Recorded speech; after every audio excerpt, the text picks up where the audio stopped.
రెండో కొరింథీయులకు రాసిన పత్రిక 6వ అధ్యాయం 14వ వచనం. చిన్న మాటను తీసుకోండి అందరూ కలిసి.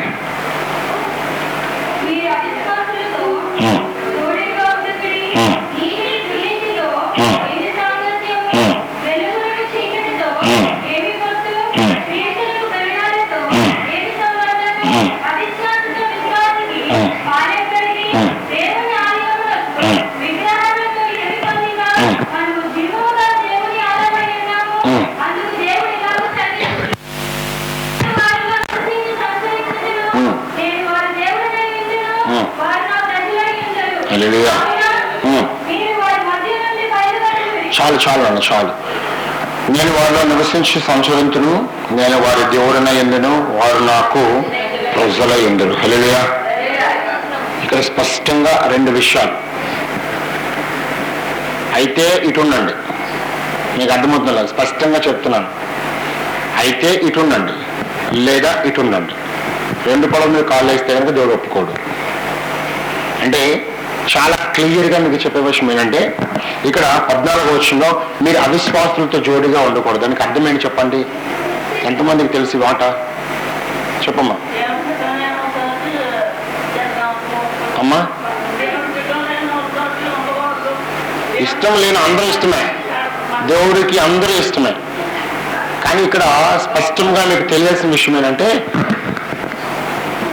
కొంతమంది మీరు అవిశ్వాసులతో జోడిగా ఉండకండి, నీతికి దుర్నీతికి సంగత్యము ఉండకూడదు. అయితే నీతిలోనన్నా ఉండాలి లేదా దుర్నీతిలోనే ఉండాలి. అయితే విశ్వాసంతోనన్నా ఉండాలి లేదంటే అవిశ్వాసంతోనన్నా ఉండాలి. అర్థమవుతుంది మీకు విషయం? అర్థమైనా? అంటే మీ జీవితంలో దేవుడు మీతో ఉన్నాడని మీరు నమ్మితే, మీ దేవుడు మీతో ఉన్నాడు అక్కడ చాలా స్పష్టంగా చెప్తాడు. నేను వారిలో నివసించి ఏంటంట, వారిలో నివసించి. అంటే మీకు అర్థం కావాలంటే, ఇప్పుడు ఒక మనిషి ఉన్నాడంటే ఈ మనిషిలో దేవుడు నివసిస్తూ ఉన్నాడు. అందుకనే 3వ అధ్యాయం 16వ వచనం 2వ కొరింథీయులోనే మీ దేహము దేవుని ఆలయం అని మీకు తెలియదా? తెలిసినప్పుడు ఈ ఆలయంలో ఎవరు నివసిస్తున్నారు చెప్పండి అందరూ? ఈ దేహంలో ఎవరు నివసిస్తున్నారంటే దేవుడు నివసిస్తున్నాడు. కాబట్టి ఈ ఆలయం ఏ విధంగా ఉంచాలి? పరిశుద్ధంగా ఉంచాలి. అందుకని ఈ చాలా స్పష్టంగా చెప్పిన విషయం ఏంటంటే, ఈ నీతిమంతుడైనటువంటి క్రీస్తు, ఈ పరిశుద్ధమైనటువంటి క్రీస్తు పాప సంబంధమైన ఉద్దేశాల్లోకి, పాప సంబంధమైన క్రియల్లోకి వెళ్ళకూడదు. వెళ్తే వెళ్ళడం వల్ల మీకు జరిగేటువంటి నష్టాలు మీకు జరుగుతున్నాయి, కనబడుతున్నాయి. కానీ మన జీవితంలో మనమేం చేస్తున్నామంటే, ఏదో దేవుడి దగ్గరికి వెళ్ళాలి. మొదటి కొరింథీయులకు రాసిన పత్రిక 9వ అధ్యాయం 19 చదవండి ఒకసారి. మొదటి కొరింథీయులకు రాసిన పత్రిక 9:19. నేను అందరి విషయంలో స్వతంత్రుడై ఉన్నాను, ఎక్కువ మందిని సంపాదించుకుంటకే అందరినీ నన్ను నేను దాసులుగా చేసుకుంటుని, యూదులను సంపాదించుకుంటకు. చూడండి, అక్కడ చాలా స్పష్టంగా దేవుడు ఏం మాట్లాడుతున్నాడంటే, నేను అందరినీ సంపాదించుకోవాలి. ఆయనకి ఎవరు కావాలి? అందరూ కావాలి. ఏ ఒక్కరిని విడిచిపెట్టడం ఆయనకి ఇష్టమో లేదు. కాబట్టి ఆయన అందరూ కావాలి, అందరిలో నువ్వు కూడా కావాలి. అందుకే నేను అన్నాడు దేవుడు, నేను నిన్ను ప్రత్యేకపరుచుకున్నాను. అందుకనే ప్రత్యేకపరుచుకున్న తర్వాత ఆయన ఎక్కడ ఉంటాడు? ప్రత్యేకమైనటువంటి ప్రదేశంలో మాత్రమే ఆయన ఉంటాడు. ఆయన ఎక్కడైతే ఉంటాడో, ఏ ప్రదేశం ఉంటాడో అది పరిశుద్ధమైనది. ఆ పరిశుద్ధమైనటువంటి దేహముగా దేవుడు నేను మార్చిన తర్వాత నీవు ఈ లోక సంబంధమైన క్రియలకి, ఉద్దేశాలకి, అల్లరితో కూడిన ఆటపాటల్లో నేను ఏం చేయకూడదు? చేయొచ్చంటావా? చేయకూడదంటావా? స్పష్టంగా చెప్తున్న విషయం ఏంటంటే, నీవు దేవునికి సొత్తైనటువంటి ప్రజలు, మీరు దేవుని సొత్తైనటువంటి పిల్లలు. ఎందుకంటే ఆయన మీలో సంచరించి మీలో నివసిస్తున్నాడు. ఈ నివసించేటువంటి దేవాలయాన్ని కనుక మీరు పాడు చేస్తే దేవుడు ఖచ్చితంగా ఏం చేస్తాడంటే, హల్లెలూయా, మీ అందరికీ చాలా స్పష్టంగా తెలుసు.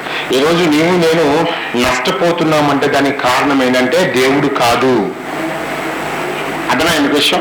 ఈరోజు మనం బాధపడుతున్నామంటే ఆ తప్పు దేవుడిది కాదు. నేను ఒక మాట అంటాను, ప్రతి ఒక్కటి కూడా ఆయన జ్ఞాపకార్థ గ్రంథంలో లిఖిస్తూ ఉన్నాడు కదా. ఆ లిఖించినటువంటి గ్రంథంలో ఏ రోజు ఏం జరుగుద్దని రాసుంటాడు అంటారా? బాగా గమనించాను. నేను కాదని అంటాను. ఎందుకంటే ఆ శిలువలో ఎప్పుడైతే ఆయన చేవ్రాతతో ఉన్నటువంటి ప్రతి ఒక్కరు కూడా దేవుడు తుడిచివేశాడో, నీ యొక్క పాప జీవితం సమస్తం కూడా దేవుడు ఏం చేశాడంటే తుడిచివేశాడు. అక్కడతో నీ పాపం అనేది కొట్టివేయబడింది. ఇక ఆ పాపం నీతో ప్రభుత్వం చేయకూడదు. అంటే పాపము చేయడం కాబట్టి ఇది ఏమైపోవాలి? పరిశుద్ధంగా మార్చబడాలి. ఒక్కసారి ఎప్పుడైతే పరిశుద్ధంగా మార్చబడిందో పాపానికి సంబంధం స్పష్టంగా అంటున్నాడు, నీకు లోకముతో సంబంధం ఏంటి, నీకు పాపముతో సంబంధం ఏంటి, నీకు అన్యాచారాలతో సంబంధం ఏంటి, నీకు ఈ లోక సంబంధమైనటువంటి తలంపులతో సంబంధం ఏంటి? ఎందుకంటే నేను నీ పక్షంలో ఉంటే నాలో ఆలోచించు మొదలుపెట్టు. నేను నీ పక్షంలో నీలో ఉంటున్నప్పుడు నువ్వు నాలో ఆలోచించు మొదలుపెట్టు. ఆయన నీ పక్షంలో ఉంటే నీకు ఏది కూడా, ఏ బంధకము, ఏ కష్టము, ఏ నష్టము, ఏ రోగము. కానీ మనం ఏం చేస్తాం, దేవుడి దగ్గరికి రోగము నాకు వచ్చిన వెంటనే దేవుడి దగ్గరికి వస్తా, వచ్చి ప్రార్థన చేస్తాం, ప్రభా ఈ రోగము తీసివేయండి ప్రభా. అప్పుడు మాత్రమే దేవుడు మనకి, అంటే మనలో ఉన్నటువంటి దేవుడు మనకు కనబడతాడు. అప్పటి వరకు దేవుడు మనకి కనబడతాడు. హల్లెలూయా. ఇది స్పష్టం. 600 100 ఏ క్రైస్తవుడైనా ఏ పాస్టర్ అయినా చెప్పేటువంటి విషయం ఇది క్లారిటీ. మనకి దేవుడు ఎప్పుడు కనబడతాడంటే, చెప్పండి కదా, ఈరోజు నేను ఇబ్బందులు ఉన్నానంటే నేనేం చేస్తానంటే, ప్రభా నాకు ఇబ్బంది ఉంది ప్రభా, ఇది తీయండి ప్రభా అని ప్రార్థన చేస్తాను. హల్లెలూయా. ఈరోజు నేను 3 దినాలు ఉపవాస ప్రార్థన చేస్తున్నాను. ఎందుకు చేస్తున్నానో నాకే తెలియదు. హల్లెలూయా. నేను ఎందుకు చేయాలి? నాలో ఉన్నవాడు బలమైన వాడిగా మార్చబడ్డానికి చేయాలి. హల్లెలూయా. నాలో ఉన్నవాడు బలమైన వాడిగా మార్చబడ్డానికి మాత్రమే చేయాలి. నాలో ఉన్న శక్తిమంతుడు ఎవరో నేను తెలుసుకోవడానికి మాత్రమే చేయాలి. అసలు నేను ఎవరిని ఏం చేయాలి, ఏ విధంగా ముందు కొనసాగాలని మాత్రమే నేను చేయాలి. ప్రభువు నాకు ఆస్తి కావాలని చేస్తే, ప్రభువు నాకు అంతస్తులు కావాలని చేస్తే, ప్రభువు నాకు ఇది కావాలి అది కావాలని చేస్తే దానివల్ల ఉపయోగము లేదు. అందుకన్నాడు, ఫస్ట్ నువ్వు ఎవరో తెలుసుకో, నువ్వు ఎందుకు వచ్చావో తెలుసుకో, అసలు దేనికి ఉన్నావో తెలుసుకో. ఆయన చాలా స్పష్టంగా చెప్తాడు, నేను వారిలో నివసించి సంచరించడు, నేను వారికి దేవుడిని ఎందుకు, వారు నాకు. అని ఆయన నీ పక్షంలో ఉంటే, ఆయనే నీకు దేవుడై ఉంటే, ఆయనే నీ తండ్రి అయి ఉంటే, ఆయనే నీకు తోడై ఉంటే, ఈ లోకంలో ఏదైనా ఎంత మాత్రం నీకు హాని చేస్తుందా? కానీ మన ఆలోచన ఎక్కడుంది? ప్రభువా మేము కష్టంలో ఉన్నాము, ప్రభువా మాకు సహాయం చేయండి. అంతేనా? యోహాను 3:21. యోహాను సువార్త 3:21.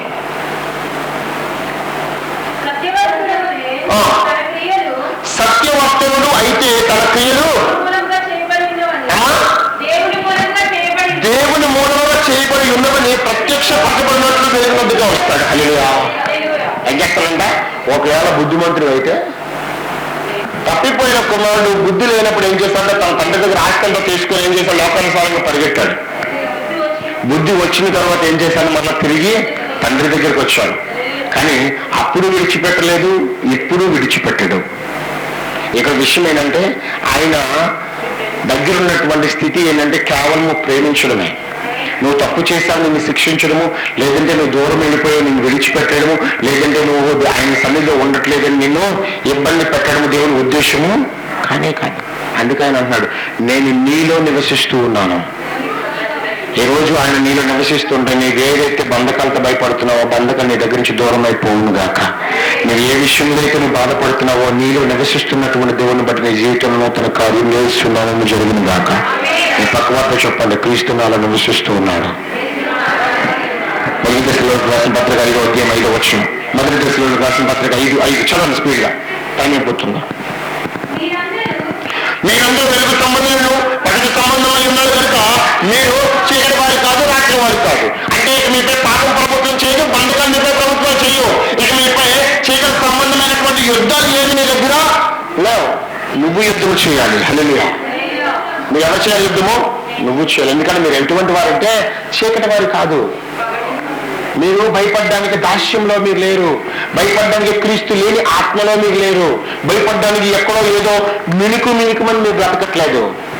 ఆశ్చర్యకరమైనటువంటి గొప్ప వెలుగులో మీరందరూ నివసిస్తున్నారు. హల్లెలూయా. ఆ వెలుగు మీరు వహించుగా కనుగొన్నాడు. మీరందరూ వెలుగు సంబంధంలో పగటి సంబంధంలో ఉన్నారు.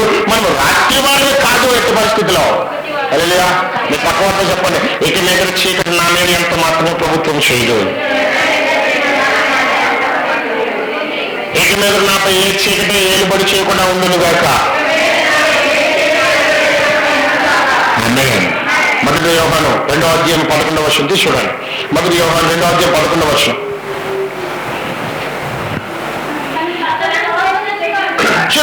చూడండి.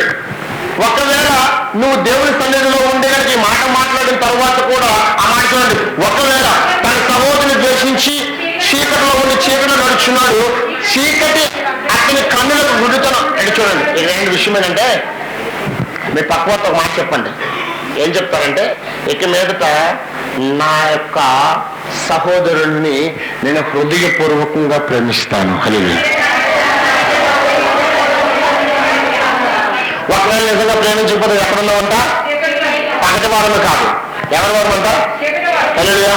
యోహాను సువార్త 8:44 ఉన్నటువంటి వ్యక్తి ఒకడున్నాడు, చదవద్రేమ. వాడు ఎటువంటి వాడంట?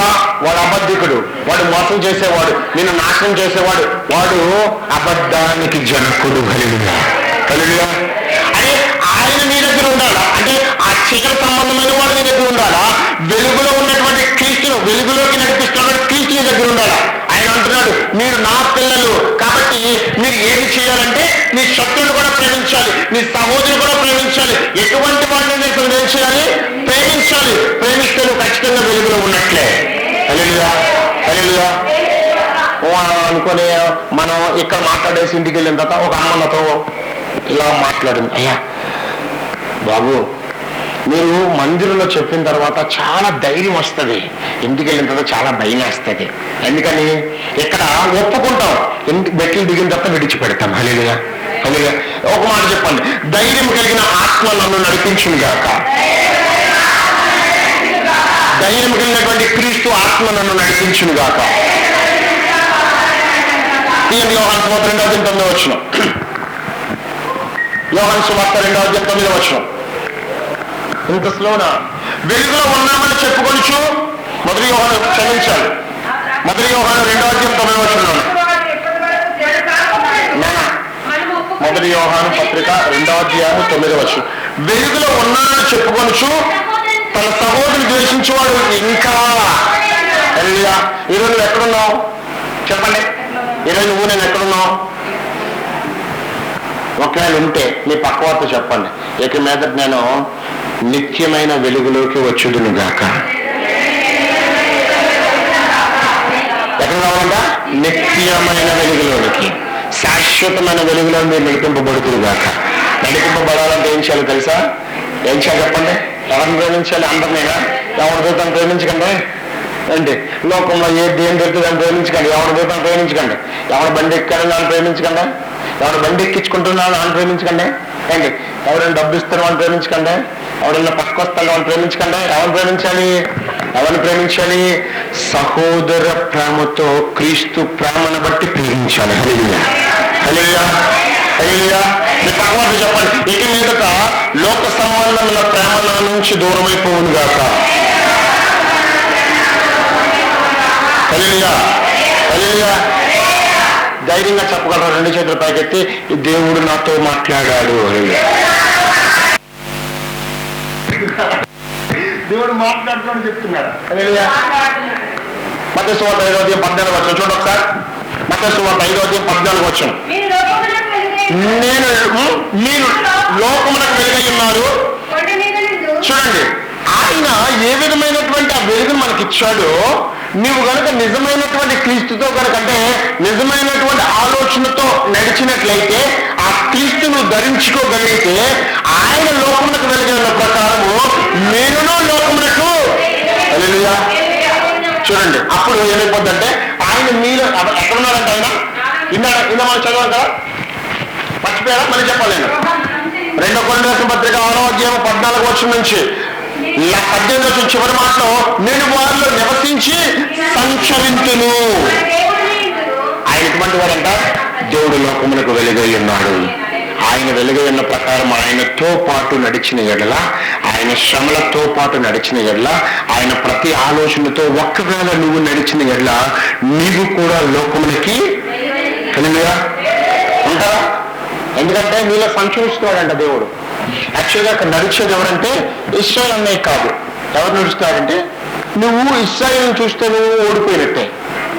గుర్తుపెట్టుకోండి, నువ్వు నడిచేటువంటి మనిషిని నువ్వు చూస్తున్నావంటే నీ కళ్ళకి ఇంకా ఈ యుగ సంబంధమైన జాగ్రత్త ఏం చేస్తుందంటే నీ మనం మాత్రం గుడ్డితనం కలుగు చేసేసింది.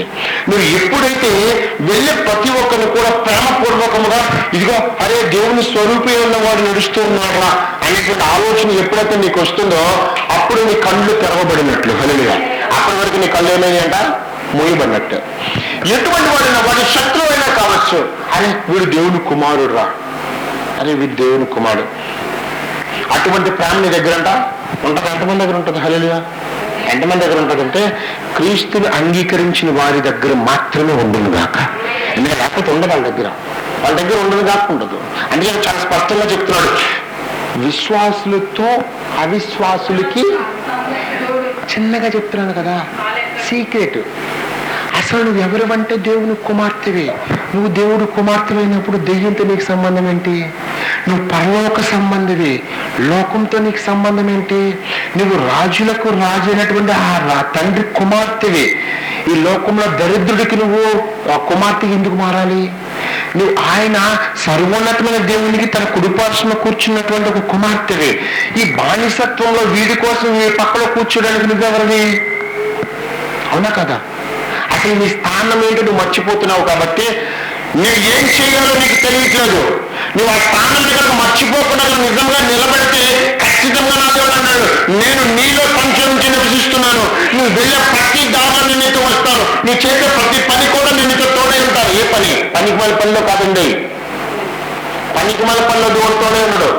దొంగతనం చేసిన ఒకడు ఎవడు అన్నాడంటే ఇలాగే, పాస్ గారండి ఆ వృత్తే దొంగతనం అంట. అయ్యా మా ప్రార్థించండి, మేము పనికి వెళ్తున్నాం అన్నాడంట. పాస్ గారు అడిగాడు, ఏం పనికి వెళ్తున్నావు ఆయన అంటే, లేదండి పనికి వెళ్తున్నామండి అన్నాడంట. ఏ పని అయినా చెప్పినా పని కోసం ప్రార్థన చేస్తామంటే, సరే మొహమ్మద్ పడుతున్నావేమోలే చెప్పొద్దులే అని చెప్పి ప్రార్థన అంతా చేసాడంట. చేసేసిన తర్వాత ఇప్పుడైనా చెప్పునైనా దేవుడు నాకు బయలుపరిచాడు ఏ పని చేస్తున్నానని చెప్పాడంట. హల్లెలూయా. దేవుడు అంటే బయలుపరిచాడంట, ఇదేం పని చేస్తున్నా దేవుడు చెప్తాడు కదా. దేవుడు ఎవరికైనా ప్రార్థన చేసి పంపించడం కాదు కదా. ప్రార్థన చేస్తుంటే తర్వాత వీడు చెప్పకపోయినా తన ఏ పని చేయడానికి వెళ్తామో తెలిసిపోద్ది. దేవుడు అంటే ఈ పాస్టర్ గారితో చెప్తున్నాడు దైవజనుడితో, అయినా నువ్వు ప్రార్థన చేస్తున్నావు కానీ దేనికి ప్రార్థన చేస్తున్నావు నీకు అర్థం కావట్లేదు అని ఆయన ఆడెళ్ళి దొంగతనానికి వెళ్తున్నాడు అన్నాడంట. హల్లెలూయా. హల్లెలూయా. దేవుడు చెప్పాడంట. వెంటనే ప్రార్థన తానే వెళ్ళేసంట, అక్కడ అయిపోయింది. అప్పుడు అడిగాడంట, నాన్న ఏం చేస్తావు, ఏ పనికి వెళ్తున్నావు నాన్న అని అడిగాడంట. అయ్యో పాస్టర్ గారండి, ఎందుకులేండి పాస్టర్ గారండి, అయ్యో ఎందుకులేండి అయ్యా మీకు చెప్పపో, లేదయ్యో మామూలు పనికి వెళ్తున్నాను. నువ్వే పనికి వెళ్తున్నావో నాకు దేవుడు చెప్పాడు, దొంగతనానికి మోసానికి వ్యభిచారానికి వెళ్తే దేవుడు నీతో తోడై ఉండడు. హల్లెలూయా. హల్లెలూయా. ఏంటంట ఉంటాడా చెప్పండి? దొంగతనానికి వెళ్ళాడు అంతమంది దేవుడు తోడు చెప్పండి. హల్లెలూయా. ఉంటాడా? వ్యభిచారం చేస్తే దేవుడు తోడు ఉంటాడా? పక్కన దేవుడు పెట్టుకుని వ్యభిచారం చేస్తాడు దేవుడు చేయనోడు. పక్కన దొంగతనానికి ఇలా పక్కనేమో బ్యాంక్ కనవడానికి వెళ్ళి దేవుడు నాపిస్తాడా? దేవుడా. చూడండి దేవుడి దగ్గర నేను ప్రార్థన చేస్తాను. అందుకే అన్నాడు, మీరు వెలుగు సంబంధులను చెప్పుకుంటూ చీకటిలోనే సంచరిస్తున్నారు. మీరు క్రీస్తుకి వారసులను చెప్పుకుని బెలియాలతో సంబంధంగా కలిగి ఉంటున్నారు. మీరు ఆయన అంగీకారముగా నడుస్తున్నామని చెప్పుకుంటూ ఈ లోక సంబంధిగా బ్రతుకుతున్నారు. పొద్దున్న నేను ఒక చిన్న కొటేషన్ మీకు చూశాను ప్రేమాని దేవుళ్ళ. అక్కడ ఒక మాట ఉంటుంది,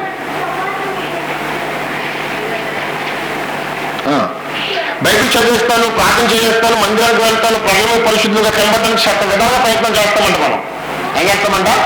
బైబిల్ చదివేస్తామంట. ఎంతమంది చదువుతారు చెప్పండి? బైబిల్ అందరూ చదువుతారు, చాలా ఇంచుమించి అందరూ చదువుతారు. రెండోది ప్రార్థన ఎంతమంది చేస్తారు? ఇంచుమించి అందరూ చేస్తారు. చేయరా? చేయరా? చేస్తారు. రెండు మూడోది ఏంటంటే మందిరానికి వెళ్తాం. మ్యాక్సిమం ఇప్పుడు అందరూ వచ్చారు కాబట్టి మన కోసం మాట్లాడుకుంటాం, బయట కోసం అనుకోద్దు, బయట వాళ్ళ కోసం అనుకోద్దు, మన కోసం మాట్లాడతాం. మందిరానికి మనం వెళ్తాం. రెండోది ఏంటంటే మనందరికీ కనబడేటట్టు మనందరూ ఏం చేస్తామంటే, ఫర్ ఎగ్జాంపుల్ నన్ను అనుకోండి, మీ అందరికీ బాగా కనబడాలనుకుని ఏం చేస్తారంటే ఇన్సర్ట్ వేసుకుని ఇది కనబడ్డా ఏంటి పరిశుద్ధంగా కనబడినట్టు కనబట్టలు వేసుకుంటే పరిశుద్ధంగా కనబడితే ఏం చేస్తాం? మీ అందరికీ కనబడతాం.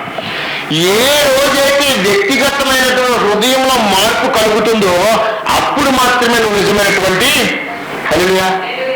అప్పటి వరకు నువ్వు ఎన్ని ప్రార్థన చేసినావు ఏంటి? ఎన్ని ప్రార్థన చేసినావు? మందిరానికి ఎన్ని కానుకలు తీసుకొచ్చినావు? ఏం చేసినావు? ఏ రోజైతే వ్యక్తిగతంగా నీ హృదయం ఎలా ఉందో దేవుణ్ణి అడిగి మార్చుకోగలుగుతావో అప్పుడు నీ జీవితము పరిశుద్ధంగా మార్చబడుగాక. అప్పుడు నీ జీవితంలో కార్యాలను అడగవలసిందా.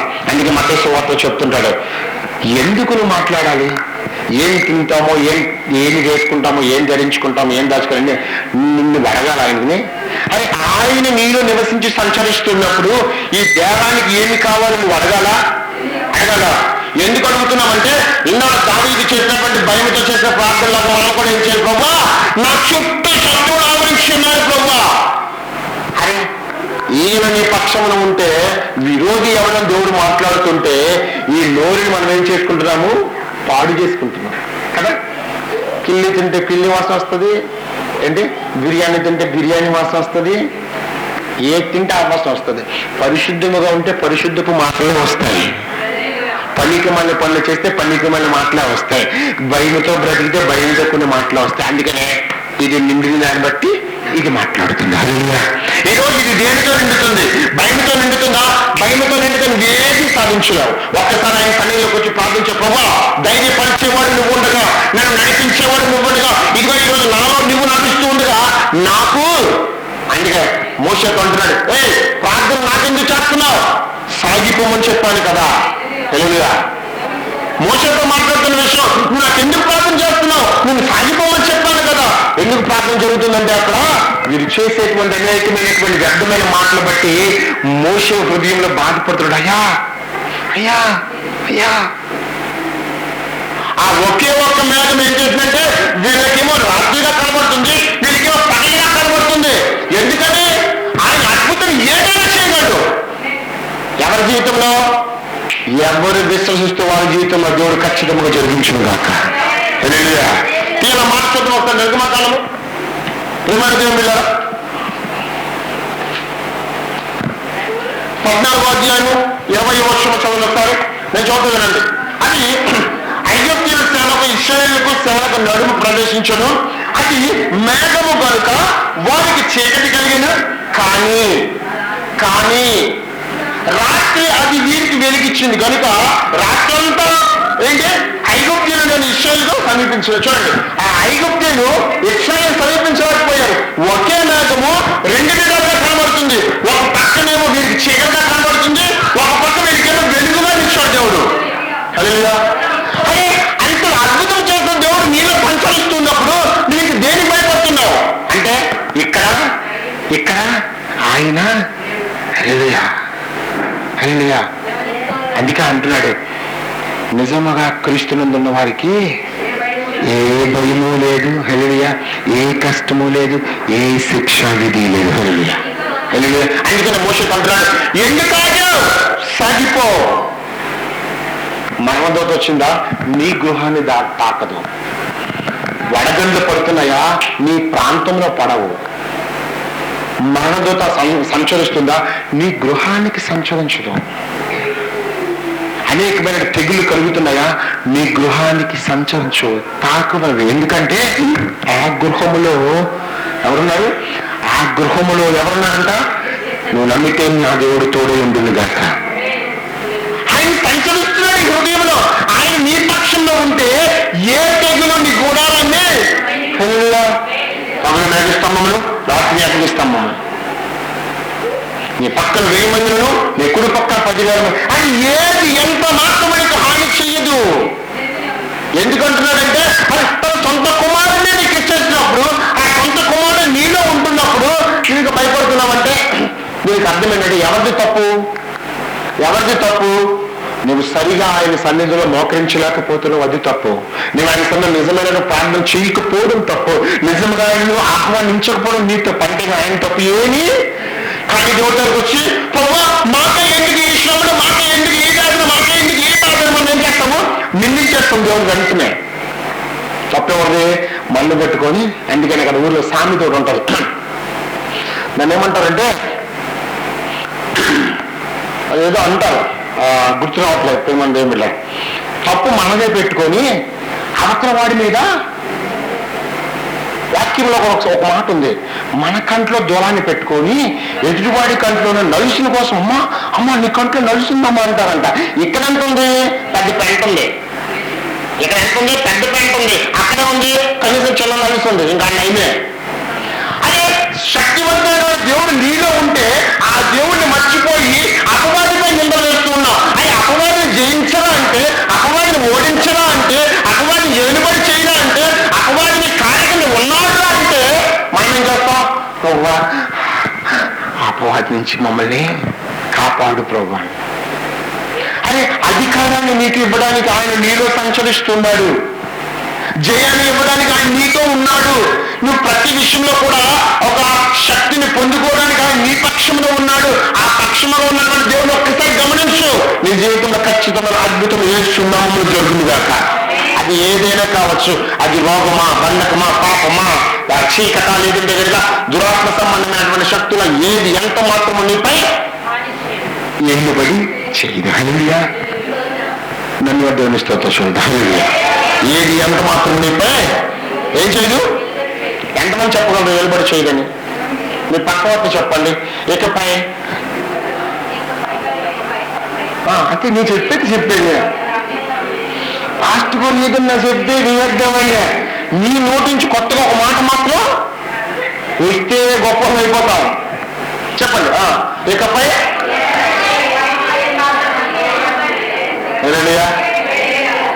నిజమే, మీకు అర్థం కావట్లే. నేను చెప్తే ఉంది గొడ్డు ఈజీగా అందరూ చెప్పిన ఒక మాట వింటే అది దేవుని కృప. నువ్వు ఏది మాట్లాడతావో అది. అందుకని పాస్టర్ గారు విత్తిన పంటే కోస్తాం దేవుడు అన్నాడా? చెప్పండి. అంతేనా? ఎవరైనా వచ్చాడో పాస్టర్ గారు మాత్రమే పెట్టాలా? ఎవరు పెట్టాలి? నువ్వు పెట్టాలి. నువ్వు విత్తితే ఖచ్చితంగా విత్తిన దానికి పంట ఖచ్చితంగా దేవుడు అనుగ్రహించింది కాక. ఎంతసేపు పాస్టర్ గారు పెట్టమన్నావు కాబట్టి ఆయన కోసుకున్నాడు పంటలో. ఆయన పంట బాగానే కోసుకున్నాడు, ఆయన బాగానే ఉన్నాడు. మరి నువ్వేమవ్వాలి? ఆశీర్వాదానికి కారుకురాలుగా మార్చబడుతుంది కాక. ఎందుకంటే ఆయన ఎక్కడున్నాడంట? నీలో సంచరిస్తూ ఉన్నాడు. చెప్పండి, పక్కన చెప్పండి. క్రీస్తు ఎక్కడ సంచరిస్తున్నాడు?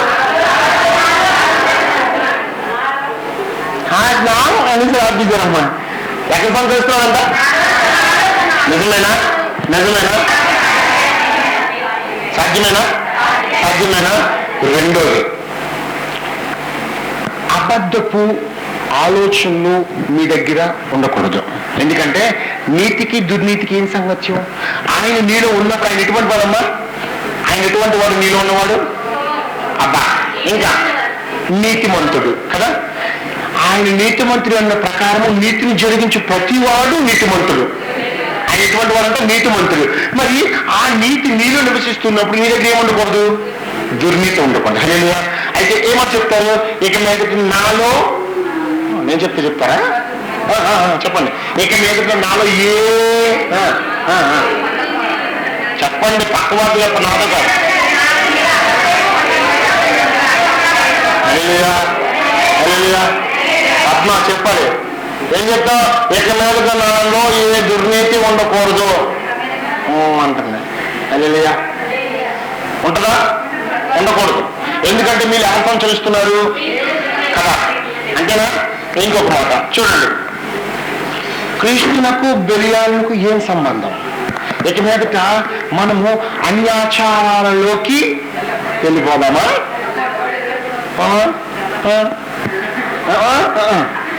చెప్పండి. మీ పక్కవారు ఏం చెప్తారు? ఇక మీదట నేను లోక సంబంధమైనటువంటి ఏ క్రియలోకి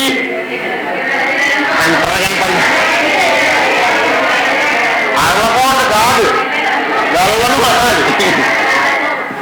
అల్లకూడదు ఎలాగవుతుంది? వెళ్ళను అనాలి. వెళ్ళను వెళ్తే బీపీ 2 యాక్షన్ ఇలా వేసింది కదా.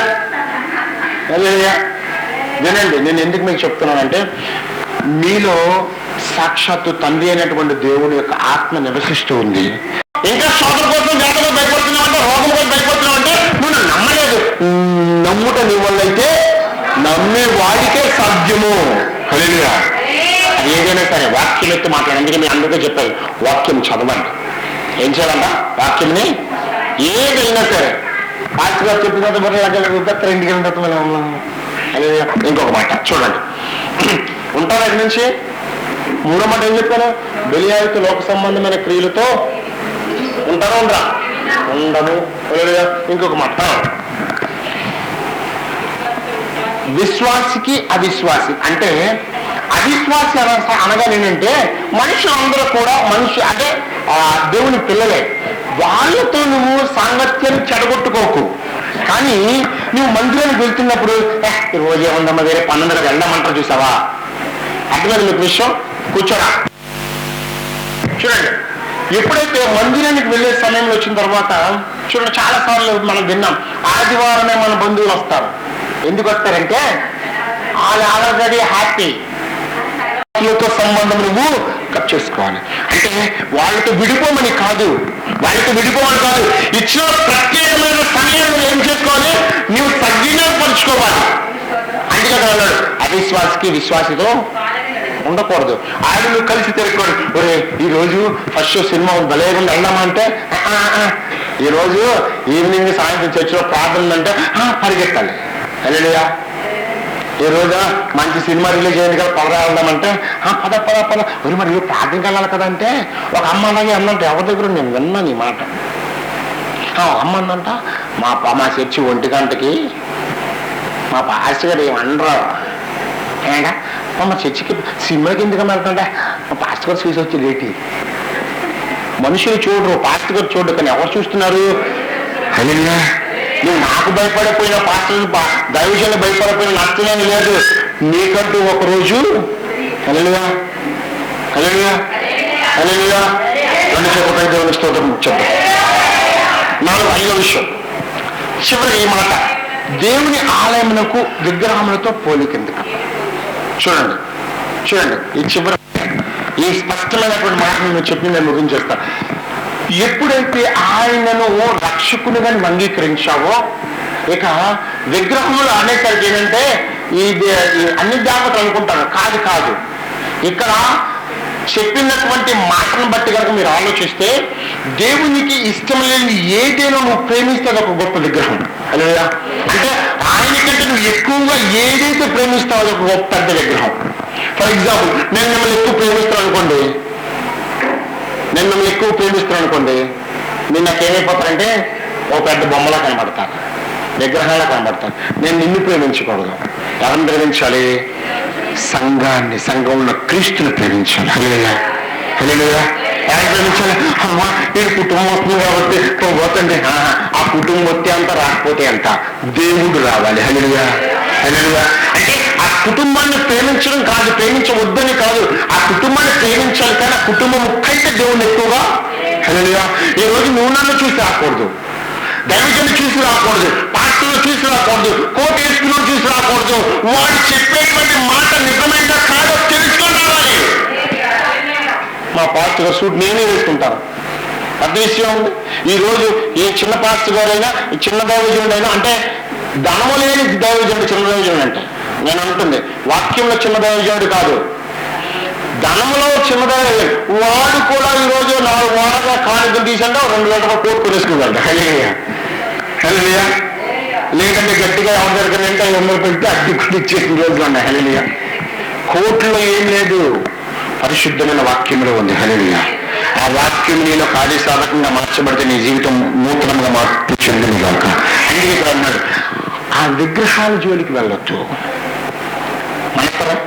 ఎంతమంది మానేస్తారు? అమ్మా మొన్న నేను రవి దగ్గరికి వెళ్ళాను.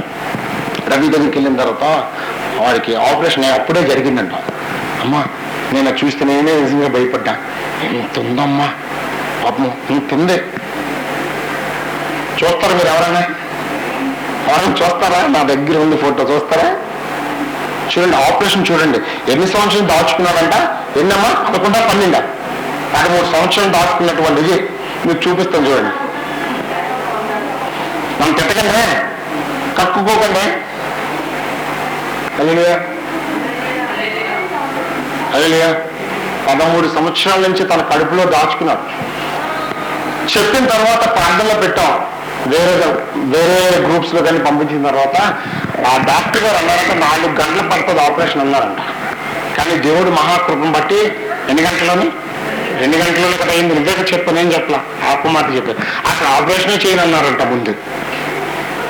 కానీ దేవుడు మహాకృపను బట్టి, ఆ బిడ్డకున్నటువంటి విశ్వాసాన్ని బట్టి, దేవుడు వాళ్ళ కుటుంబంపై చూపిన కృపను బట్టి దేవుడు ఏం చేశాడు? అద్భుతాన్ని చేశాడు. దేవుని పక్షంలో ఒక్కసారి నిలబడి చూడు. అది ఏదైనా నీ జీవితంలో నూతన కార్యం దేవుడు జరిగించును గాక.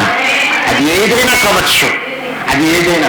ఈరోజు రవి చక్కగా దేవుని కృపను బట్టి ఇంటికి దేవుడు నడిపించాడు. ఈరోజు నీ జీవితంలో కూడా నీ ఒక్కసారి కనుక ఆశపడితే నీ జీవితంలో ఖచ్చితమైన ఆశీర్వాద దేవుడు అనుభవించిన కాక. కానీ మనము దాన్ని అవకాశం ఇవ్వట్లేదు. అందుకే దేవుడు స్పష్టంగా చెప్తున్నాడు, నేను నీలో నివసించి సంచరిస్తున్నాను. అంటే నీవు వెళ్తుంటే ఆయన వెళ్తూ ఉన్నట్టు, నీవు సంచరిస్తుంటే ఆయన సంచరిస్తున్నట్టు, నీవు నడుస్తుంటే ఆయన నడుస్తున్నట్టు, నీవు మాట్లాడితే ఆయన మాట్లాడుతున్నట్టు. హల్లెలూయా. ఇప్పుడు చెప్పండి, క్రీస్తు వేరేగా ఉన్నాడా? క్రీస్తు వేరేగా ఉన్నాడా? నిన్ను విడిచిపెట్టున్నాడా? అందుకే అన్నాడు, నిన్నెన్నడూ చెప్పండి, నేనెన్నడూ చెప్పండి. మీ పక్క వారితో చెప్పండి, క్రీస్తు నన్నడు చెప్పారా? ఏం చెప్పారు? అయితే దేవుడిని మెడిచింది కాదు. నిజమే. అందుకే దేవుడు సుస్పష్టంగా చెప్తున్న విషయం ఒకటే, మీరు ఆయన పక్షమున కనుక ఉండడం మొదలు పెడితే ఆయన నీ దగ్గరికి వచ్చేసి ఏం చేస్తాడు? నీవు ఊహించలేని అద్భుత కార్యము నాదో జరిగించుంది. అన్నే అందరూ పెట్టి పలు వచ్చిన ప్రాబ్లం